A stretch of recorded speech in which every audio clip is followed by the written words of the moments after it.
हरे कृष्णा। बहुत बहुत धन्यवाद। आज पवित्र जगन्नाथ कथा महोत्सव उपस्थित थिबा समस्त श्रोता मंडली मां माने एवं पूज्य साधु संत जो माने उपस्थित अछन हम समस्त धन्यवाद दोछ। एवं आमर जो बुगुड़ा बलदेव जी का मंदिर रे प्रति मास रे धारावाहिक प्रोग्राम को व्यवस्था करुथिबा समस्त व्यवस्थापक मंडल साहाय्य सहयोग करुथिबा समस्त नगरवासी अधिवासी मान को जगन्नाथ चरण प्रार्थना करुछु, बलदेव जी चरण प्रार्थना करुछु। महाप्रभु समस्त कृपा करନ୍ତୁ, समस्त हृदय शुद्ध भक्ति जागृत हो। गौर प्रेमानंदे बहुत धन्यवाद समस्त। तो भगवान कथा कीर्तन कला भली जदि आमर कोन योग्यता नहीं, किंतु साधु गुरु वैष्णव मान को प्रसन्नता पाई, भगवान को प्रसन्नता पाई, निजर शुद्धिकरण पाई आम केवल प्रयास करुचे भगवान को गुणगान करने। अन्यथा महान महान देवता माने जो भगवान को गुणगान करने पश्चातापात करती, आम भले साधारण अल्प ज्ञान व्यक्ति माने आम भगवान को कौन गुण गाइबा। भगवान होचंदी गुणर सागर। आमर कौन सामर्थ्य नहीं आम भगवान को गुण को पूर्ण भाव वर्णना कला, किंतु तथापि गुरु का आशीर्वाद, वैष्णव आशीर्वाद, भगवान को कृपा पाथेय करी आम स्वल्प अल्प मात्रा किसी भगवान को गुणगान करने चेष्टा कर। गोटे कथा प्रसंग मन पड़े, आपण शुणी थे प्रवचन माध्यम कि कहानी माध्यम आम मानकर दशा कौन, आमे माने भगवान को गुणगान कौन करवा विषय आम केते ज्ञान जानी। आज सकाले के जन मत मेसेज करते बंधु जड़े जगन्नाथ गोटे सुंदर फोटो को छाड़ी कहले ये होचंती ये जो जगन्नाथ आपण देखुछंती ये होचंती दीनबंधु, ये होचंती गरीबर नाथ। जगन्नाथ होचंती गरीबर नाथ, दुखीर नाथ। ये मु कहले अच्छा ये गरीबर नाथ आ धनीर नाथ नहंती? अरे बोलो खाली गरीब मानकर नाथ कि जगन्नाथ? ताले धनी मानकर नाथ केवल दुखी मानकर नाथ जगन्नाथ, सुखी मानकर नाथ नुह। कौन बुझी पारछन कथा? એટલે सी जे बंधु जनक मते मेसेज कले मु ताको अवमानना कलेनी, किंतु हमर शक्ति केते, हमर सीमित शक्ति ना बुझी पाले ना। सी जहा गुणगान कले किछ असुविधा नुह, कारण भगवान को गुण गाइले सी तांकर दृष्टिकोण होची एया कि समाज रे गरीब लोक मान को केही पसंद करती नहीं साधारण भाव में। एवं समाज रे आमे देखुचे जो माने दुखी लोक से मानको कहीं सहायता करे के इच्छा करते ना। सुखी लोक मानको पछरे सबले भीड़ थांदे लोक हो कि नहीं। हमर जे मो पुअर जदी जन्मदिन ताले देखला सब भारी भीड़ हम घर जे उत्सव होची भारी भीड़, किंतु दुख पड़िला बेले से बंधु जन को कहवा कथा होची कि जीवन रे जते बड़ विपद आसु, जते दुख आसु, जते दरिद्रता आसले मध्य जगन्नाथ सबले हमर बंधु रूप रे थांती। एई दृष्टिकोण से कहउछंदी कि जगन्नाथ होचंदी दुखीर बंधु, दुखीर नाथ, किंतु ता सहित सुखीर नाथ मध्य सीए से समस्तଙ୍କର नाथ। केवल जे धला धबलिया हे चिकन चाकण हे जो फ्रेश फ्रेश हे जगन्नाथ आगे बुलंती चिकन चाकण हे कि सेमाने जगन्नाथଙ୍କର प्रिय नहंती। जो माने दिनहीन भाव रे बुलुछंती से माने जगन्नाथଙ୍କର प्रिय ना, सेमति कहि परिबानी। हम बड़ बड़ राजा महाराजा मानकर मध्य प्राण स्वरूप थिले जगन्नाथ ना नहीं। युधिष्ठिर महाराज एत बड़ एकांबर चक्रवर्ती राजा, किंतु से प्राण ठार अधिक भल नथिले भगवान। अंबरीश महाराज से जगन्नाथ होचंदी जगतर नाथ, दीनहीन पतित पामर ज्ञानी महात्मा साधु सन्थ ये जगतर समस्तଙ୍କର नाथ होचंदी जगन्नाथ। सेहि पई आमे जते प्रयास कले मध्य आमर बुद्धि बल ज्ञान गारिमा को जते प्रयत्नशील भाव में व्यवहार करी मध्य आमे भगवान को संपूर्ण गुणगान करि परिबा नाही। हमर सबले सीमित शक्ति आ भगवान होचंती असीमित। उदाहरण प्रसंग रे आपण माने सुनिथिबे, गोटे समुद्र कूल रे गोटे कूओ थाए, आ से कूओ भितरे किछि बेंग थांती। ता भितर गोटे बुढ़ा बेंग थाए, से सब बेंग मानकर लीडर थाए, पुराणा बेंग।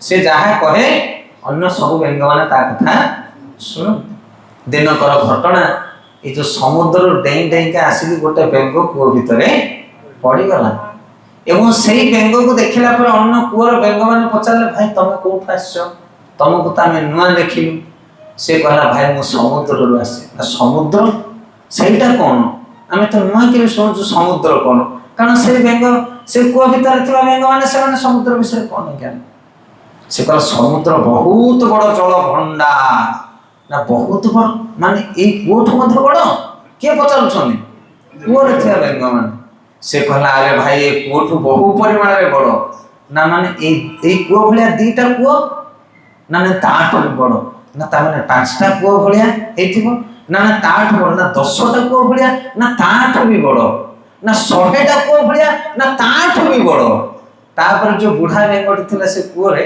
हसले से कहले मूर्ख कूह आसी छी कहले 800 गुणा रे बड़ अरे तुम माने के देखि छ एमिति कर कूह ना ना हमें तो देखना हम तो यही कोटा के देखछु ना एईटा हो सर्वश्रेष्ठ कूह 8 जगत रे बड़ कूह नहीं कौन कहछ सब बेंग माने हां भरिले आ जो समुद्र रास्ता बेंगटी से मुह को सुखे के धीरे बसला काहेगी कारण ता सपक्षरे केही लोक नथले आज साधु संत मानकर दुर्दशा से समाज रे जदि जगन्नाथ गुणगान करवा जगन्नाथ विषय कहवा लोक अपहास्य कर परिहास कर तुम जगन्नाथ जदि 60 कोटी खाऊछंती ताले ताकर बाथरूम टॉयलेट काई कि विकटाल प्रश्न ये कौन उत्तर दब तमे तांगु हां अरे मूर्ख पाषांड माने आमे सिना खाऊचे शरीर हमर अछि किंतु भगवान एमिति खांतनी भगवान दिव्य आकार में ग्रहण करंती आमे खाइबा परे खाद्यटी सरी सरी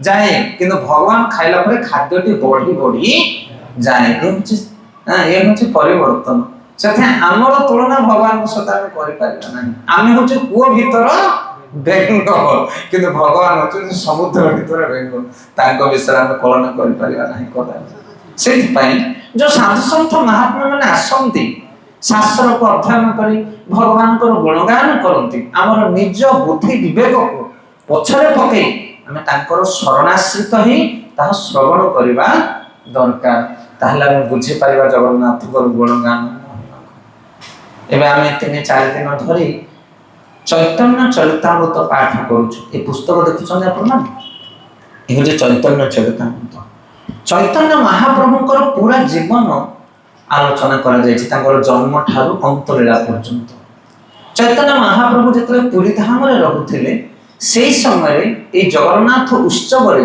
चैतन्य महाप्रभु तांकर पार्षद मानक सहित संलग्न थिले आ सेथरे जो वर्णना करा जायछि चैतन्य चरितामृत रे से जो कथा से प्रसंग आपण माने सुनिले आश्चर्यचकित होइछि से प्रसंग को जने जदि गंभीरता पूर्वक श्रवण करिवो ताने जानि परिवो जगन्नाथ की चैतन्य महाप्रभु की और जगन्नाथ को प्रसन्नता कौन दरकार केमिति हम रथ यात्रा को ग्रहण करबा रथ यात्रा कौन जदि खंडे खंडे कागज में दबा एठी 10 जन 50 जन बसते कहबा जगन्नाथ रथ यात्रा विषय 10 धाड़ी लेख ताले समस्त धाड़ी अलग अलग आसी कोन बुझि पाछन का कथा आमे सठिक भाव में लिखि परिबानी जे प्रकृत रे जगन्नाथ रथ यात्रा महिमा कौन किंतु ये समुद्र भली शास्त्र को जतले हम अध्ययन करबा सेतला हम बुझि पारिबा रथ यात्रार महिमा विषय तेनु आज आमे स्वल्प अल्प मात्रा रे प्रचेष्टा करबा किछि पाठ करिया पई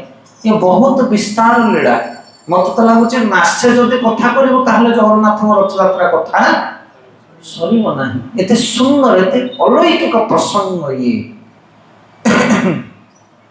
एभली भाबरे वर्णना आसुची चैतन्य महाप्रभु जतले पुरी रे रहउथिले प्रथमे जतले पुरी को चैतन्य महाप्रभु गले सेतले जगन्नाथ को देखि कि से मूर्छा ही के तले पड़ी गले ताकर माने चेतना चली गला एवं विशाल तनु गौरांग रूप से रूप लावण्य को देखि समस्त आश्चर्य गले पुरी अधिवासी माने कहले सन्यासी को त हम आगुन केबे देखिनो एते अलौकिक चिक्कन शरीर तांकर विशाल काय आजान लंबित भुजौ सुवर्ण तनु तांकर तप्त कांचन गौरांग लंबा है कि पड़ी गले जगन्नाथ को देखि बेहुश होई कि सेही समय राज पंडित थिले ସର୍ବଭୌମ ଭଟ୍ଟାଚାର୍ଯ୍ୟ।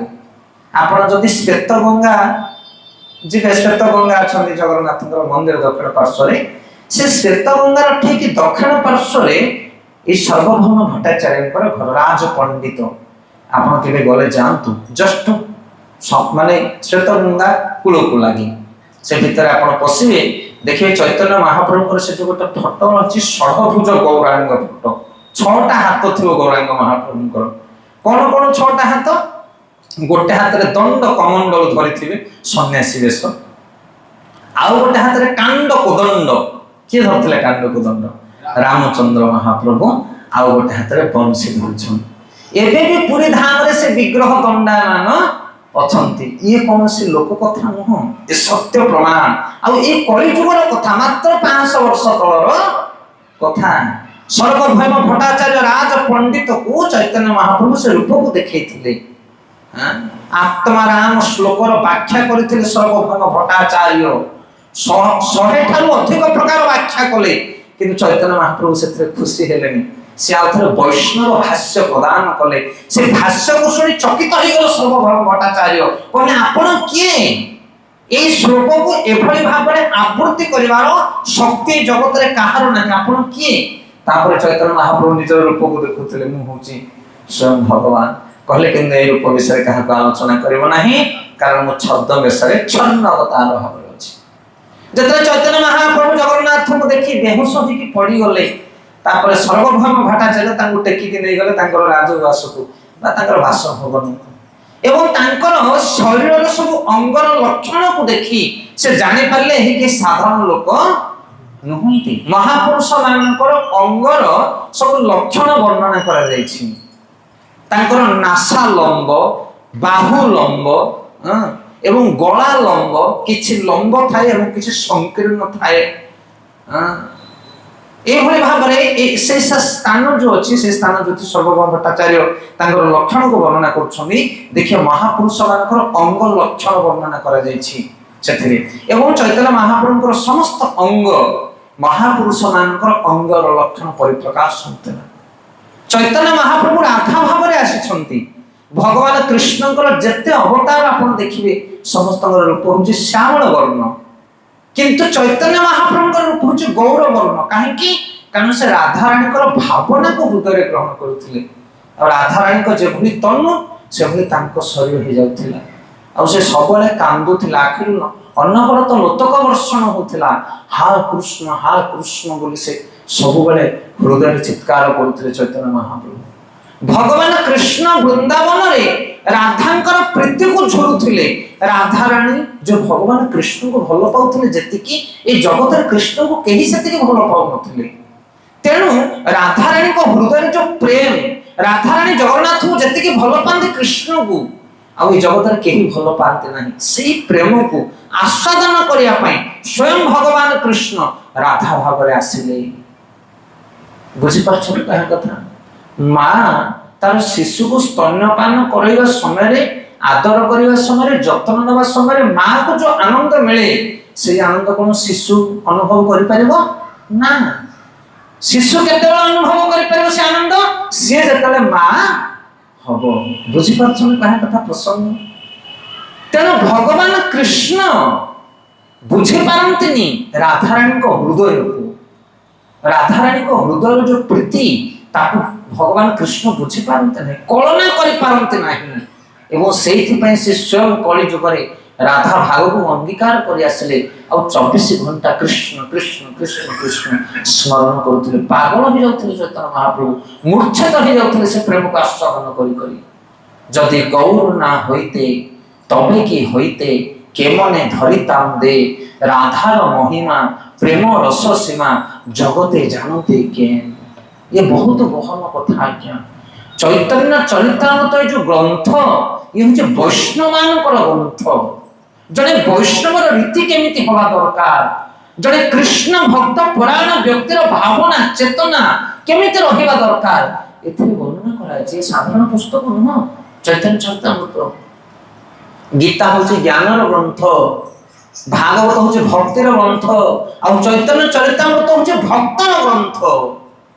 गीता पढ़िले ज्ञान कौन जानिमो, भागवत पढ़िले भक्ति कौन जानिमो, किंतु चैतन्य चरितामृत पढ़िले भक्त केमिति जानिमो। सेते भक्ति आचरण करूथिया भक्त मानकर गुण कौन चैतन्य चरितामृत रे वर्णन कराइछि। कृष्णदास कविराज गोस्वामी कहउचंती जदि गौर ना होइते तबे की होइते, केमने धरिताम दे राधार महिमा प्रेम रस सीमा जगते जानते के। राधा रानी कर जो भावना जो प्रेम ताको ए जगत रे केही बुझी पारिबे ना, केही बुझी पारिबे ना।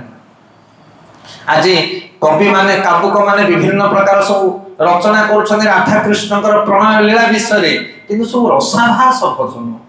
चैतन्य महाप्रभु जेतले गंभीर रे रहुथिले अनेक लोक माने जाउथिले तांका आगरे गीत गाइबा पई चैतन्य महाप्रभु का आगरे, किंतु स्वरूप दामोदर बोली जने तांकर पार्षद थिले, से काहाकु चैतन्य महाप्रभु पाकु छाडु नथिले।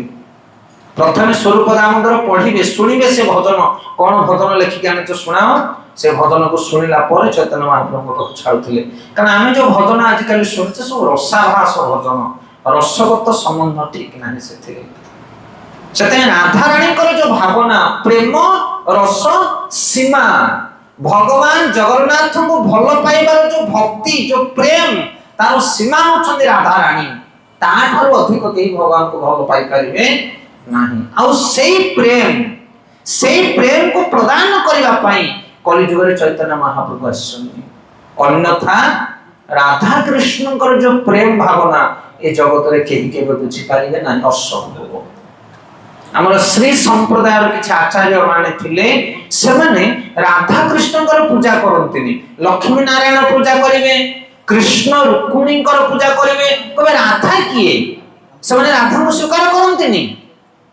हमर गौड़ीय वैष्णव परंपरा रे जो चैतन्य महाप्रभु को परंपरा रे ही राधा कृष्ण कर सेवा करा जाए, अन्य कौन से परंपरा रे राधा कृष्ण कर सेवा आपण पाइबे नाही। ये बहुत गहन तत्व। से माने कृष्ण का सहित रुक्मिणी कर विवाह करेबे, रुक्मिणी कर सेवा करिवे, लक्ष्मी नारायण कर सेवा करिवे, सीता राम कर सेवा करिवे, किंतु राधा कृष्ण कर सेवा केही करंतिनी।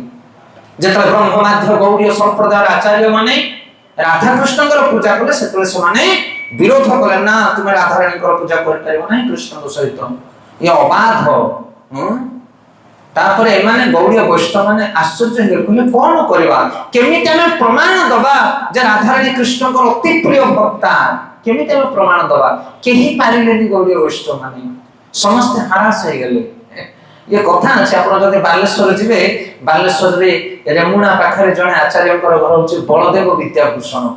बलदेव विद्याभूषण जे होछन भागवत टीकाकार, बलदेव विद्याभूषण जाय भगवान को पाखरे कांदिले, गोविंद को सेवा से करथले, कहले प्रभु आपण को पाखरे राधा रानी का हम पूजा करि परबो नाही, ए प्रमाण हम केमिति तंको उपस्थापना करबो। आज वैष्णव समाज समग्र मान समाज चाहि रहिछि राधा सहित कृष्णकर संबंध को के बुझेबो प्रमाण सहित आमे पारुनु। से गोविंद को पाखरे कांदिले रातिरे बसिकी, आ गोविंद स्वयं कहले बलदेव चिंता करना, मु कहूछि तुमे भाष्य को लेख। आ भगवान गोविंद स्वयं कहले, बलदेव लिखिले से भाष्य, ता नाम जो गोविंद भाष्य, एबे भी अछि से गोविंद भाष्य।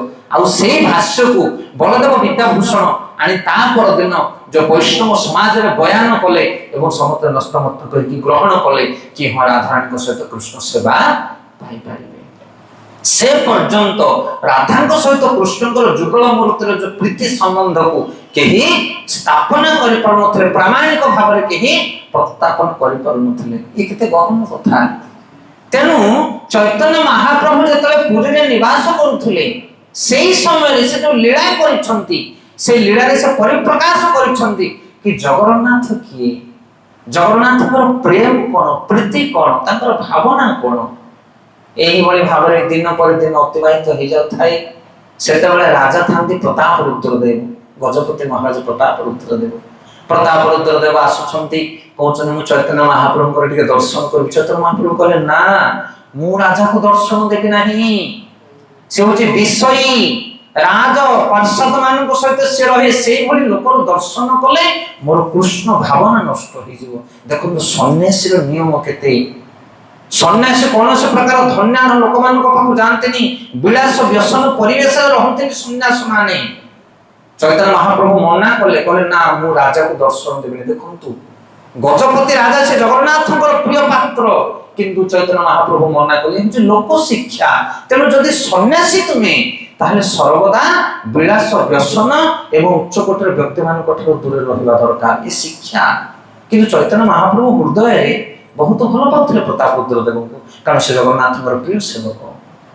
ଦିନ ପରେ ଦିନ ଅତିବାହିତ ହେଲା, ରାଜା କାନ୍ଦିକି ଲୋଟି ଗଲେ ତଳେ, କହିଲେ ଯଦି ଚୈତନ୍ୟ ମହାପ୍ରଭୁ ମତେ ଦର୍ଶନ ନଦେବେ ତାହେଲେ ପ୍ରାଣ ରଖି ଲାଭ କଣ? କିନ୍ତୁ ଚୈତନ୍ୟ ମହାପ୍ରଭୁଙ୍କର ଯୋଉ ପାର୍ଷଦ ଥିଲେ ସ୍ୱରୂପ ଦାମୋଦର, ସର୍ବବର୍ଣ୍ଣ ଭଟ୍ଟାଚାର୍ଯ୍ୟ, ପ୍ରକାଶ ନନ୍ଦ, ଏଇ ଯୋଉ ଅନେକ ଅନେକ ଭକ୍ତ ମାନେ, ଗୋବିନ୍ଦ ଆଦି ଭକ୍ତ ମାନେ ରାଜାଙ୍କୁ ବୁଝଉଥାନ୍ତି ଆମେ ବ୍ୟବସ୍ଥା କରିଦେବୁ, ଚୈତନ୍ୟ ମହାପ୍ରଭୁଙ୍କୁ ଦର୍ଶନ ଦେବେ। ଦିନ ପରେ ଦିନ ଅତିବାହିତ ହେଲା। ଚୈତନ୍ୟ ମହାପ୍ରଭୁ ଗୋଟେ ଉତ୍ତରୀ ଦେଇଥିଲେ ରାଜାଙ୍କୁ। ତାପରେ ରାଜାଙ୍କର ପୁଅ ଯିଏ ସେ କୃଷ୍ଣଙ୍କର ରୂପକୁ ଧରି ଆସିଥିଲେ ଚୈତନ୍ୟ ମହାପ୍ରଭୁଙ୍କ ପାଖକୁ, ସେ ତାଙ୍କୁ ଆଲିଙ୍ଗନ କରୁଥିଲେ, ତାଙ୍କୁ ଆଦର କରିଥିଲେ। ଏଭଳି ଭାବରେ ରାଜାଙ୍କୁ ସେ ଭଲ ପାଇଥିଲେ। ପରବର୍ତ୍ତୀ ସମୟରେ ରାଜା ତାଙ୍କର ଚୈତନ୍ୟ ମହାପ୍ରଭୁଙ୍କର କୃପାକୁ ପାଇଲେ। କିନ୍ତୁ କିଛି ଦିନ ଅନ୍ତ ହେଲା ପରେ ଆସିଲା ରଥଯାତ୍ରା ସମୟ। ରଥଯାତ୍ରାର ପୂର୍ବ ଦିନ ହଉଛି ଗୁଣ୍ଡିଚା ମାର୍ଜନ। ଆପଣମାନେ ଜାଣିଛନ୍ତି ଗୁଣ୍ଡିଚା ମାର୍ଜନ କଣ? ଜାଣିଛନ୍ତି ଗୁଣ୍ଡିଚା ମାର୍ଜନ ଅଲୌକିକ କଥା। ସେ ରଥଯାତ୍ରାରେ ଯେତିକି ଲାଭ ନ ମିଳେ ତାଠାରୁ ଅଧିକ ଲାଭ ମିଳେ ଗୁଣ୍ଡିଚା ମାର୍ଜନରେ। କିନ୍ତୁ ଆଜି ଆମ ଓଡ଼ିଶାର ପୁରପଲ୍ଲୀରେ ମତେ ତ ଲାଗୁଛି 50%ରୁ ଅଧିକ ଲୋକ ଜାଣିନଥିବେ ଗୁଣ୍ଡିଚା ମାର୍ଜନ କଣ। ବୁଝିପାରୁଛନ୍ତି? ଗୁଣ୍ଡିଚା ମାର୍ଜନ ମାନେ ରଥଯାତ୍ରାର ପୂର୍ବ ଦିନ ଗୁଣ୍ଡିଚା ମନ୍ଦିର ସଫା କରାଯାଏ। କଣ ପାଇଁ? କାରଣ ଜଗନ୍ନାଥ ଦେବ ପ୍ରବେଶ ହେବେ ନା। ସେଇଥିପାଇଁ ଚୈତନ୍ୟ ମହାପ୍ରଭୁ ଯେତେବେଳେ ପୁରୀରେ ରହୁଥିଲେ, ସେ ତାଙ୍କର ପାର୍ଷଦ ମାନଙ୍କୁ ନେଇ ରାଜ କର୍ମଚାରୀଙ୍କ ପାଖକୁ ଗଲେ। କାହା ପାଖକୁ ଗଲେ? ସର୍ବଭୌମ ଭଟ୍ଟାଚାର୍ଯ୍ୟ, କାଶୀ ମିଶ୍ର ଏବଂ ପରୀକ୍ଷା ପାତ୍ର, ଯୋଉମାନେ ଅଧିକାରୀ ଭାବରେ ରାଜାଙ୍କର ଥିଲେ। ଏବଂ ଚୈତନ୍ୟ ମହାପ୍ରଭୁ ଯାଇ କହିଲେ ଦେଖନ୍ତୁ ରଥଯାତ୍ରାରେ ଆମକୁ ଗୋଟେ ସେବା ଦିଅ ନା। ମହାପ୍ରଭୁ ଆପଣଙ୍କୁ କଣ ସେବା ଦରକାର କୁହନ୍ତୁ? ନା ଆମକୁ ଗୁଣ୍ଡିଚା ମନ୍ଦିରଟା ସଫା କରିବା ପାଇଁ ଦିଅନ୍ତୁ। ଦେଖନ୍ତୁ କେଡେ ବଡ ଲୋକ, ଆଉ ସେବା କଣ ମାଗୁଛନ୍ତି? ଗୁଣ୍ଡିଚା ମନ୍ଦିର ସେବା। ଆପଣଙ୍କୁ ଯଦି କୁହାଯିବ ଏଇ ଯୋଉ ବଳଦେବ ଜୀଉଙ୍କର ରଥଯାତ୍ରାରେ ଆପଣ କଣ ସେବା ଦେବେ, ଆପଣ କଣ କରିବେ? ମୁଁ ପହଣ୍ଡିରେ ରହିବି, କାରଣ ଯେହେତୁ ଲୋକ ମତେ ଦେଖିବେ, ଦଇତାପତି ମାନଙ୍କ ସାଙ୍ଗରେ ମୁଁ ରହିବି। ଏଇ ସେବା ସମସ୍ତେ ଆମେ ଚାହୁଁଛେ। ମନ୍ତ୍ରୀ ଆସିବ, ତମର କଣ ସେବା? ମୁଁ ମନ୍ତ୍ରୀଙ୍କ ସାଇଡରେ ଚେୟାରରେ ବସିବି। ଏଇ ଅଭିଳାଷ ଆମ ସମସ୍ତଙ୍କର। କିନ୍ତୁ ଚୈତନ୍ୟ ମହାପ୍ରଭୁ ତାଙ୍କର ଭକ୍ତ ମାନଙ୍କୁ କହୁଛନ୍ତି ଜଗନ୍ନାଥଙ୍କର ପ୍ରୀତି ହଉଛି ଗୁଣ୍ଡିଚା ମନ୍ଦିର, କାରଣ କାଲି ସେ ସେଇଠିକି ଯିବେ। ସେଇ ଜାଗା ପରିଷ୍କାର ହବା ଦରକାର। କେମିତି? ନା ଯେମିତି ଆମ ହୃଦୟ ସେମିତି ସେ ଜାଗା ହବା ଦରକାର। ମହାପ୍ରଭୁ ତାଙ୍କର ପାର୍ଷଦ ମାନଙ୍କୁ ନେଇକି ଯାଉଛନ୍ତି, ଝାଡୁ ମାରୁଛନ୍ତି, ପାଣି ଢାଳୁଛନ୍ତି, ଇନ୍ଦ୍ରଦ୍ୟୁମ୍ନ ସରୋବରରୁ ବୋହି ଆଣୁଛନ୍ତି ପାଣି। ଆଉ ସବୁ ଭକ୍ତ ମାନେ ମିଳିତ ଭାବରେ ସବୁ ଝାଡୁ ମାରିକି ଅଳିଆ ଗଦା କରୁଛନ୍ତି। ମହାପ୍ରଭୁ କହୁଛନ୍ତି ଆସ ଆସ ଦେଖିବା କାହାର କେତେ ଅଳିଆ ଗଦେଇଛ, କିଏ କେତେ ସେବା କରିଛ। ସମସ୍ତେ ନିଜ ନିଜ କପଡାରେ ଗଣ୍ଠିରି କରିକି ଆଣିକି ଗଦଉଛନ୍ତି। ଆଉ ସବୁଠାରୁ ଅଧିକ ଉଚ୍ଚା କାହା ଅଳିଆ ହଉଛି? ଚୈତନ୍ୟ ମହାପ୍ରଭୁଙ୍କର। ମହାପ୍ରଭୁ ଶିକ୍ଷା ଦଉଛନ୍ତି କେବଳ ଯେ ଲିଡର ସେ ଆଙ୍ଗୁଠି ଦେଖିକି କହିବନି, ସେ ନିଜେ ଅଧିକ ସେବା କରିବ, ତାହେଲେ ତାକୁ ଦେଖି ଅନ୍ୟମାନେ ସେବା କରିବେ। ସ୍ୱୟଂ ଭଗବାନ ଜଗତପତି ସେ, କିନ୍ତୁ ନିଜେ ସବୁ ପରିଶ୍ରମ କାମ କରୁଛନ୍ତି ଚୈତନ୍ୟ ମହାପ୍ରଭୁ। ବିଚିତ୍ର ଲୀଳା, ପଢିବା ପାଇଁ ସମୟ ନାହିଁ। ଗୋଟିଏ ଗୋଟିଏ ପଂକ୍ତି ପଢିଲେ ଆପଣ ଚକିତ ଆଶ୍ଚର୍ଯ୍ୟ ହେଇଯିବେ। ଏତେ ସୁନ୍ଦର ଲୀଳା। ଆମର ଅନଲାଇନ କ୍ଲାସ ଯଦି ଆପଣ ମାନେ ଶୁଣୁଥିବେ, ଲାଇଭ କ୍ଲାସ ସକାଳୁ ଚାଲୁଛି, ଆମେ ସେଥିରେ ପଂକ୍ତି ପଢି ପଢିକିରି ବି ବୁଝଉଛୁ। ଅଧଘଣ୍ଟେ 45 ମିନିଟ୍ କ୍ଲାସ ପ୍ରତିଦିନ ହଉଛି ସକାଳେ। ଆମର ଲାଇଭ ଚାଲୁଛି ଚ୍ୟାନେଲରେ, ଆପଣ ଦେଖିବେ। ତାପରେ ଚୈତନ୍ୟ ମହାପ୍ରଭୁ ସବୁ ଭକ୍ତ ମାନଙ୍କ ସହିତ ଗୁଣ୍ଡିଚା ମାର୍ଜନକୁ ସଫା କରୁଛନ୍ତି। ଆପଣ ଜାଣିପାରିବେ ଗୋଟେ ଷ୍ଟୋରି କହିଲେ, ଜାଗର ରାତିରେ ସବୁ ଭାରି ଭିଡ ଶିବ ମନ୍ଦିର ନା ନାଇଁ, ହଜାର ହଜାର ଭକ୍ତ ମାନେ ଆସି ଦୀପ ଲଗେଇ ବସିଯିବେ। କିନ୍ତୁ ଜାଗର ପୂର୍ବ ଦିନ କି ଶିବ ମନ୍ଦିରକୁ ଯାଉଛି? କେହି ଯିବେନି। ଜାଗର ପୂର୍ବ ଦିନ କିଏ ଶିବ ମନ୍ଦିରକୁ ଯାଏ? ନା ଯୋଉମାନେ ସଫେଇ କରିବା ବାଲା, ସେମାନେ ଯିବେ। ସବୁ ସଫା ସଫେଇ କରିକି ଝାଡୁ ମାରିକି ଚିକଣ କରିକି ରଖିଥିବେ, ଯାହାଫଳରେ କାଲି ହଜାର ହଜାର ଭକ୍ତ ଆସିକି ଦୀପ ଜାଣିବେ। ଆଚ୍ଛା, ଦୀପ ଜାଳିବା ବାଲାଙ୍କୁ ଅଧିକ କୃପା ମିଳିବ ନା ତା ପୂର୍ବ ଦିନ ଯେ ମନ୍ଦିର ସଫା କରୁଥିବ ତାକୁ କୃପା ମିଳିବ? କ୍ଲିୟର ପୁରା ନା। ଜାଗର ଜାଳି ଦେଇକି ଲୋକେ ଯିଏ ଯା ବାଟରେ ପଳେଇବେ, କଲରା ସିଝା ଖାଇକି ସବୁ ହୁଗୁଳି ମାରିକି ଶୋଇବେ, ନହେଲେ ଚାଷ ବାଡେଇବେ ତା ପରଦିନ। କିନ୍ତୁ ଯୋଉ ଦଳଟା ସଫା କରିଥିବେ ପୂର୍ବ ଦିନ, ତା ପରଦିନ ଯାଇକି ସେମାନେ ସବୁ ଦୀପ ସଫା କରିବେ। ହେଲେ କାହାକୁ କୃପା ମିଳିବ? ସେତେ ଆମେ ସବୁ ଦୀପ ଜାଳିବାରେ ଭିଡ ଲଗାଉଛେ, କିନ୍ତୁ ମନ୍ଦିର ସଫାର ଦାୟିତ୍ୱ ଆମ ମୁଣ୍ଡରେ ବସେନି। ସେଟା ହଉଛି ସେବା ଭାବ। से जगन्नाथ प्रिय हवाक हेले तुम पहंडे ठिया हो ना कि रथ टाणी देले तुम उद्धार हो जीवनी उद्धार तो हम से साधारण कथा किंतु जगन्नाथ हृदय को जितिया हेले तुमको खोजा पड़ो बुद्धि लगे कि जगन्नाथ प्रिय स्थानटा कोटा कोठी मु सेवा करके जगन्नाथ हृदय को जितबी शिवंकर हृदय को जितबी से बुद्धिमान कथा से जो माने गहन भक्त गरिमामय भक्त से संगरे रहिले आम जगन्नाथ प्रिय पात्र हो पार सकाल पाहिला बढ़ी पाहंत्यारु चैतन्य महाप्रभु तांकर पार्षद मानको नेकी स्नान करूछंती पांडु विजय रे उपस्थित होछंती पांडु विजय माने पहंडी विजय जगन्नाथ बलदेव सुभद्रा सुदर्शन जो को पहंडी करी दैत्यपति माने नेकी आसुछंती एने चैतन्य महाप्रभु तांकर पार्षद मानको सहित जाई पहुंची जाउछंती राजा प्रतापरुद्र जतले देखुछंती चैतन्य महाप्रभु आसुछंती भक्त माने आसुछंती संगे संगे प्रतापरुद्र व्यवस्था कर साइड के जाओ महाप्रभु को छाड़ी दियो महाप्रभु दर्शन कर जगन्नाथ विशाल नेत्र सुंदर भाव हाँ कहते हाथी भली दैता पति माने मत हाथी भलिया विशाल विशाल काय आप देखते जगन्नाथ पहंडी हवा सब देखुन ना नहीं केते बड़ बड़ लोक से विशाल विशाल भुज को जगन्नाथ भुज को टेकी टेकी टेकी टेकी नहीं आसुँच विचित्र लीला से पहंडी लीला गोटे पर गोटे तकिया पड़ुथिबो गोटे तकिया आ गोटे तकिया को डेई डेईका जगन्नाथ आसुथिबे से विचित्र लीला को देखुथिबे भक्त माने गोटे सुंदर प्रसंग थरे जते बेले पुरी रे जगन्नाथ रथ यात्रा समय जगन्नाथ पहंडी विजय करूछन तकिया को डेई के आसुछंती एई समय दिल्ली रो जने मुसलमान राजा पाखरे गोटे सेवक थाए जे सिलाई काम करे ता ना होची परमेष्टि कोन ता ना परमेष्टि से परमेष्टि दर्जी कौन करुला मुसलमान राजा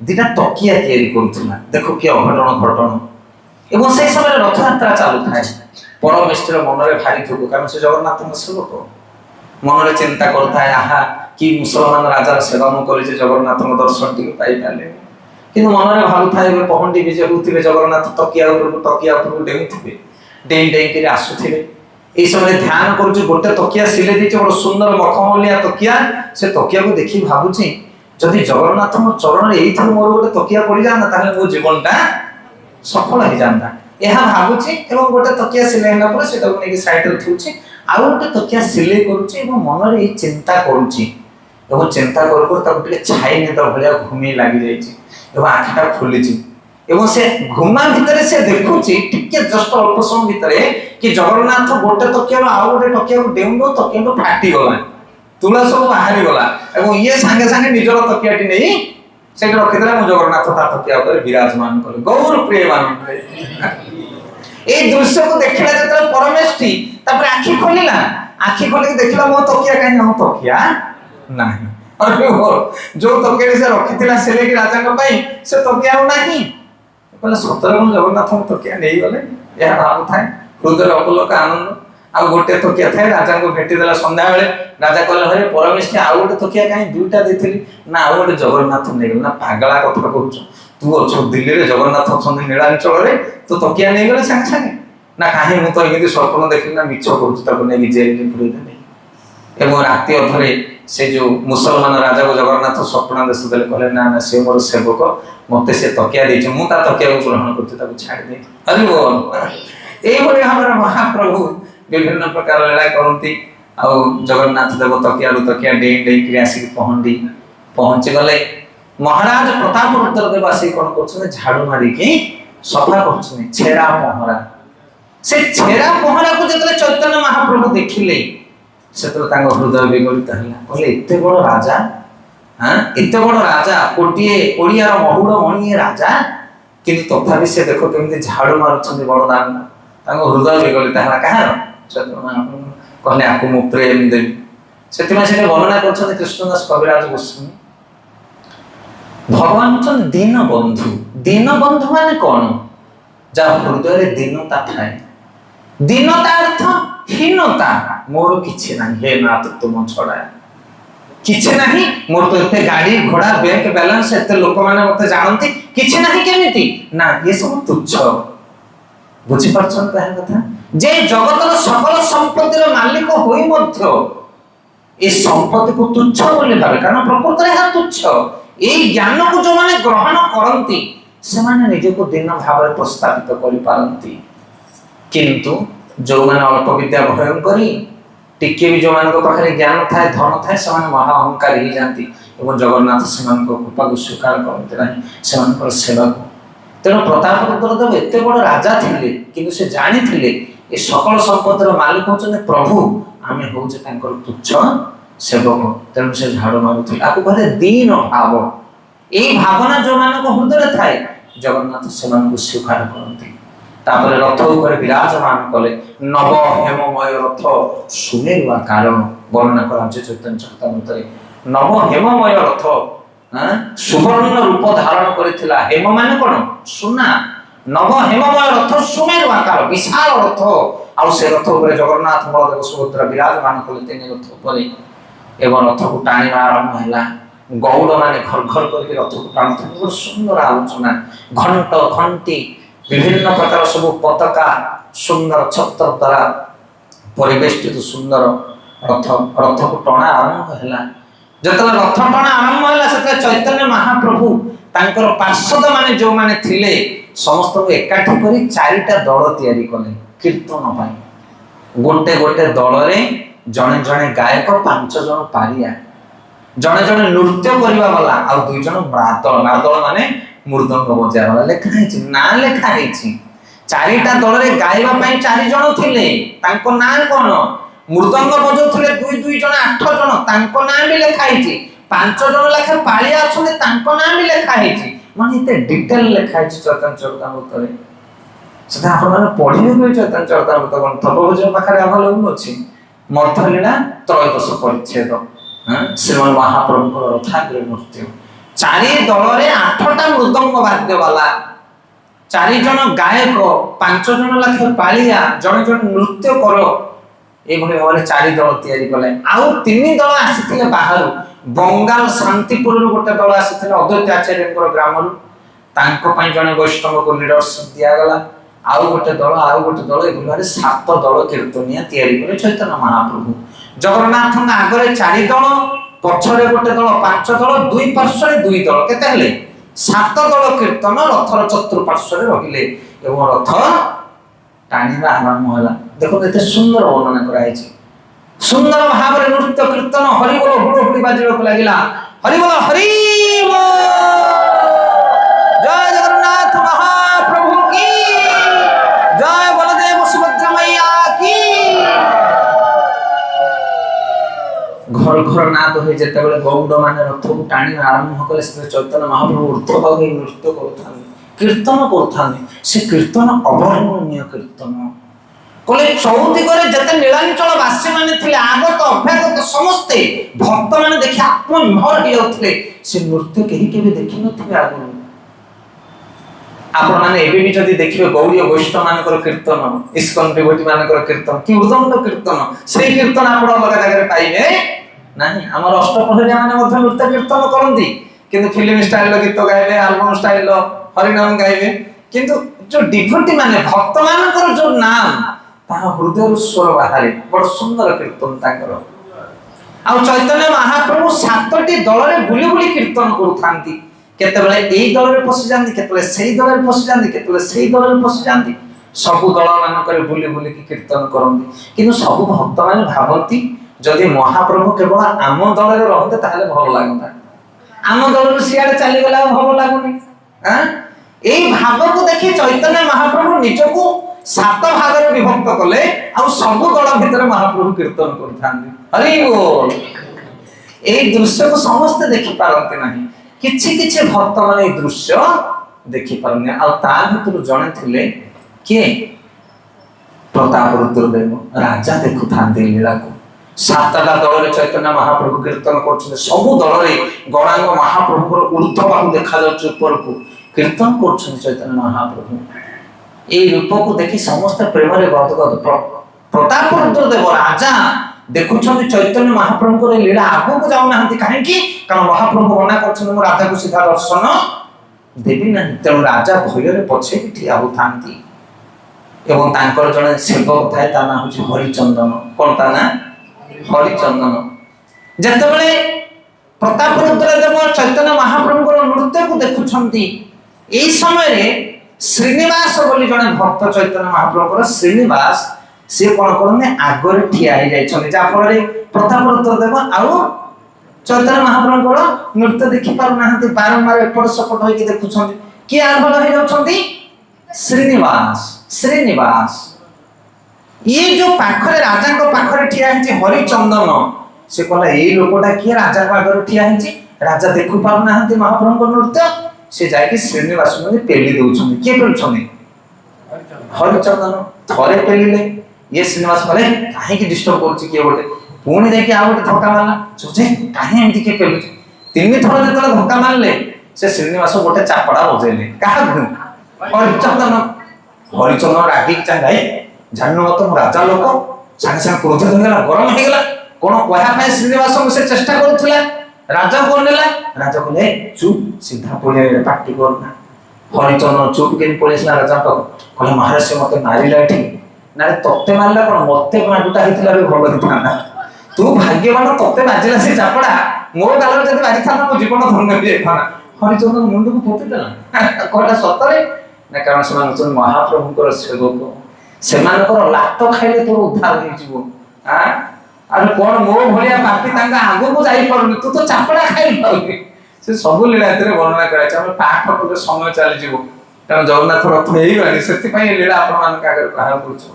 ପ୍ରସଙ୍ଗ ଶୁଣିଥାନ୍ତୁ, ମନେ ରଖିଥାନ୍ତୁ ଏ ପ୍ରସଙ୍ଗକୁ। ତାପରେ ଚୈତନ୍ୟ ମହାପ୍ରଭୁ ନୃତ୍ୟ